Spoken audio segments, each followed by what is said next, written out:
VDU mokslininkai sukūrė vairavimo imitavimo ir atsitiktinių trikdžių, kurie atsiranda kelyje sistemos prototipą virtualioje realybėje. Jį galite gyvai apžiūrėti VDU prototipų erdvėje.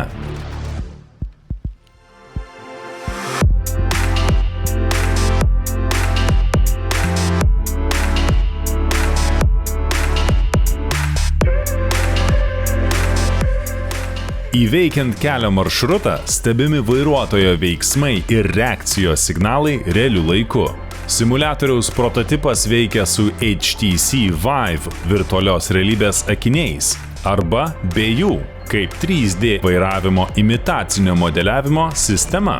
Vykdant simuliatoriaus scenarijų, kaupiami duomenys vairuotojo elgsenai įvertinti. Į vairuotojo skydelį pateikiama informacija apie važiavimo greitį, kelių eismo taisyklių nesilaikymą ir daromas klaidas. Vairavimas paremtas tikrovės principais, todėl nesilaikant kelio eismo taisyklių, nesuvaldžius transporto priemonės, galima sukelti eismo įvykį. Įrašomas širdies ritmas ir širdies dūžių intervalai, kurie vėliau gali būti analizuojami, susiejami su imitacinio modeliavimo metu įvykusiais įvykiais, trikdžiais ir padarytomis klaidomis. Šiuo metu duomenys nėra analizuojami realiu sistemos vykdymo metu. Tai bus realizuojama vėlesniais prototipo vystymo etapais. Pradėdami žaidimą, nuspauskite Start mygtuką.